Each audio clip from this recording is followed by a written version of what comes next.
Welcome to Backbone Unlimited. My name is Matt Hartsky. In this episode, we're going to break down a winning elk hunting strategy specifically for public land hunters. Because if you've spent any time chasing elk on public land, you already know it can feel inconsistent.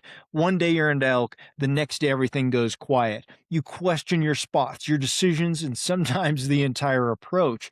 And most of the time, that's not because elk disappeared, it's because there's no repeatable process behind what you're doing. Public land exposes that fast. Pressure changes elk behavior. Conditions shift daily. Movement patterns tighten and adjust and disappear if you're not paying attention. And if your approach isn't structured, you end up reacting instead of hunting. If you're not familiar with who I am, I've been hunting and guiding Western big game for over 34 years, and I've been a professional strength conditioning and nutrition coach for more than 30 years, and I'm here to help you become a more successful and consistent elk hunter and outdoorsman.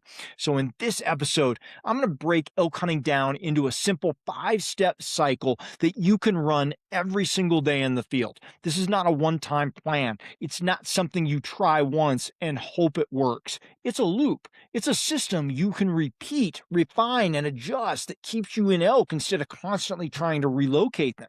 Because the goal isn't just to find elk once, it's to stay in elk consistently. And that's what this cycle is built to do.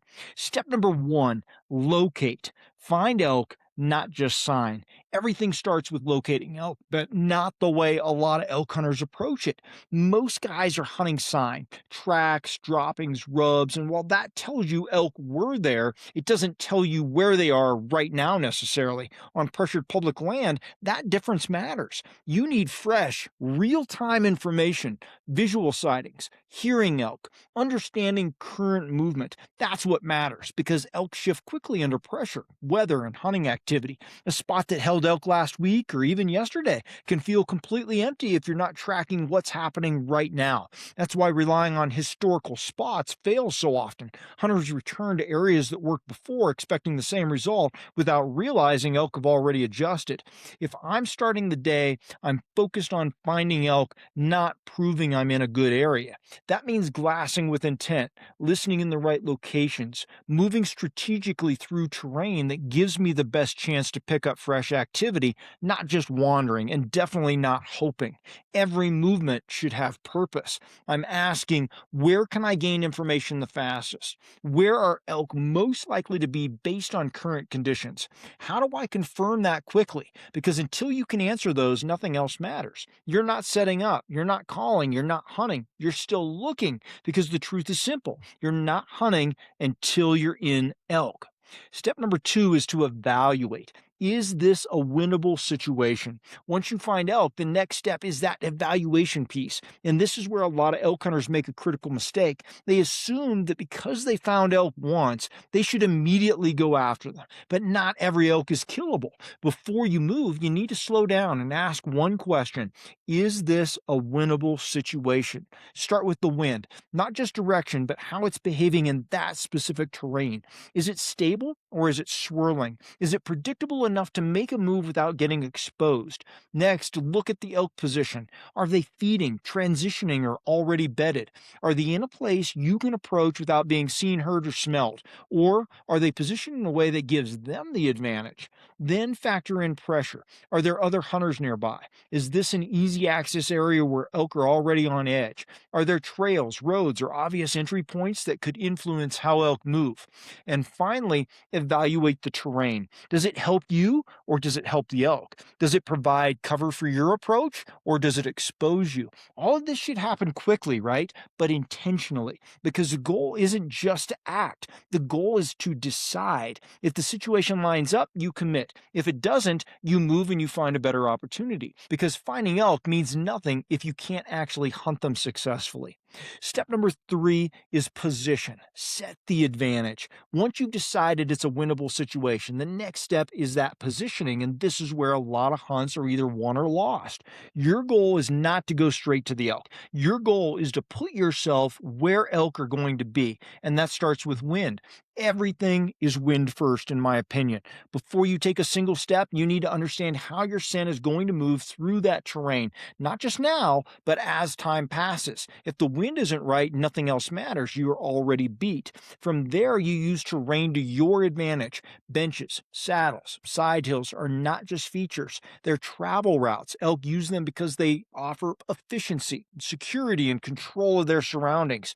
You need to think ahead. If elk are feeding, where are they going next? If they're bedding, how are they positioned with wind and thermals? And most importantly, how will they approach anything they hear or encounter? Because they're going to circle.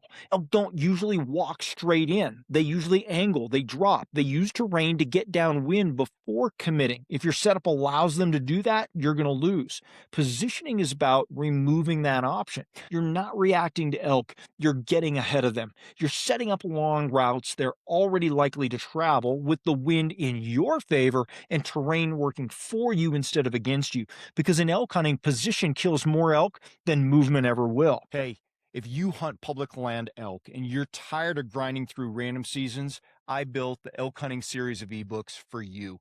Most hunters don't struggle because they lack effort. They struggle because they lack a system. And that's exactly why I built the elk hunting ebook series as a complete progressive framework for Western elk hunters who are done guessing and ready to hunt with intention. Volume 1 is going to be Foundations and Reality. I reset your mindset and expose the assumptions that quietly wreck seasons. In Volume 2, Finding Elk and Understanding Pressure, you'll learn how elk actually move under pressure so you can anticipate instead of react.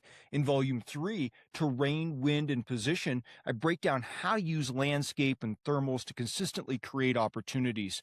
In Volume 4, Calling, Silence, and Pressure, sound becomes a decision tool, not an impulse. In Volume 5, Bow Hunting Execution, we're talking about close range strategy so you can finish your encounters. And in Volume 6, Late Season and Post Rut, we're talking about how elk shift after the rut and how to adapt when others quit. This is a system built for consistency. This isn't theory, it's a structured system to help you find elk, read country, and make confident decisions every season. Buy each volume individually or bundle them all to save 50% off at backboneunlimited.com. Step number 4 is to execute.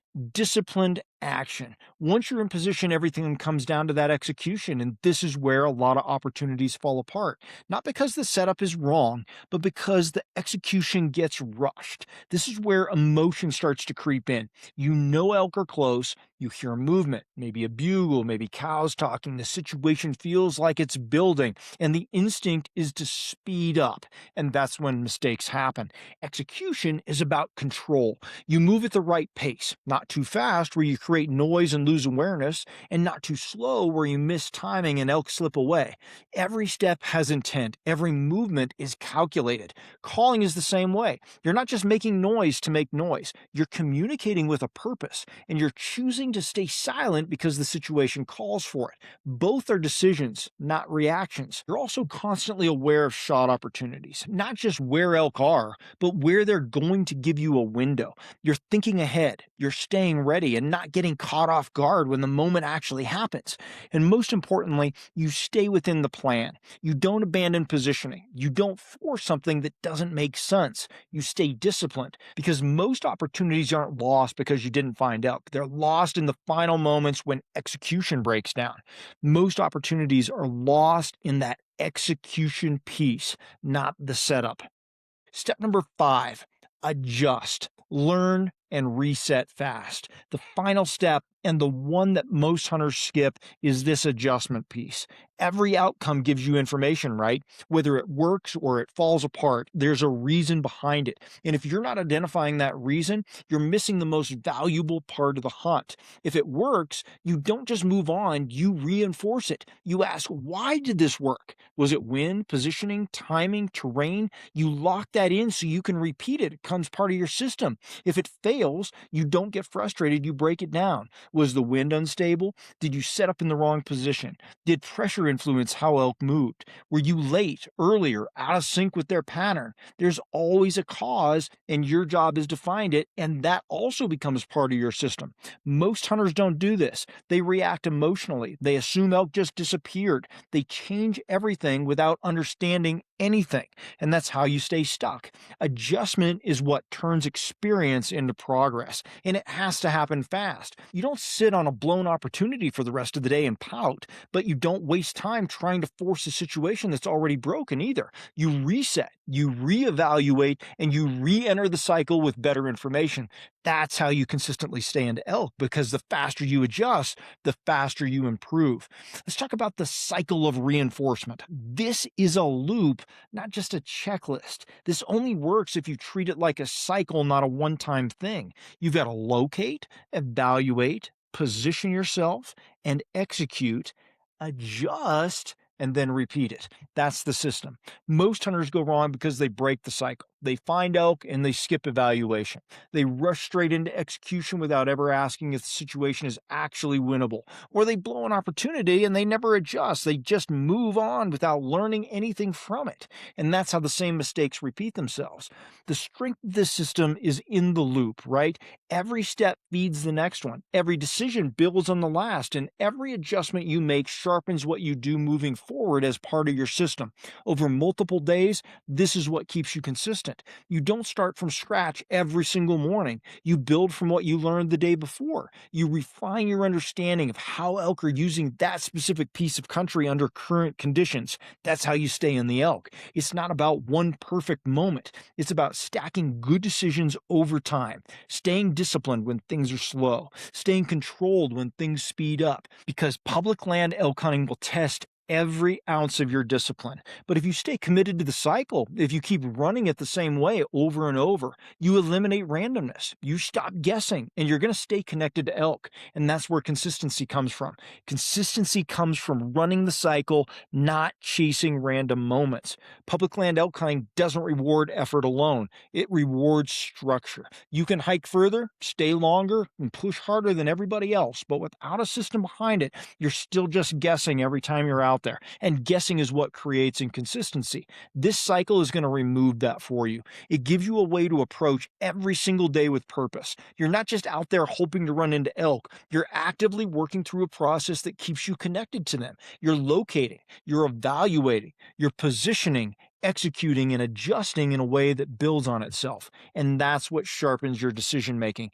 Every time you run the cycle, you're going to get better. You recognize patterns faster. You eliminate bad setups sooner. You stay in the right places longer and stop wasting time in the wrong ones. And that's how that consistency is built. And the best part, you can apply this immediately. Whether you're scouting, e-scouting, or already in the middle of a hunt, start running this cycle. Be honest in your evaluations. Stay disciplined in your execution. Adjust quickly when things don't line up, because once you commit to the system, everything is going to start to tighten up for you, and that's when your results are going to follow.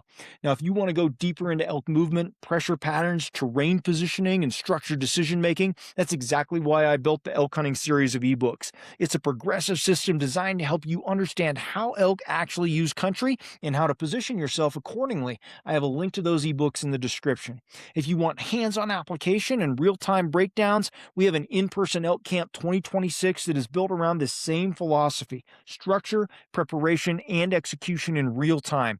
90% of Elk Camp is going to be running real scenarios with you. You can check that out at backboneunlimited.com. And if you want ongoing access to the Team Backbone community, classroom, my full digital vault of elk resources, private discussions, and direct communication to me for planning, you can join Team Backbone at backboneunlimited.com underneath our membership tab. Everything we talk about here is connected. Preparation is not a single video, it's a system.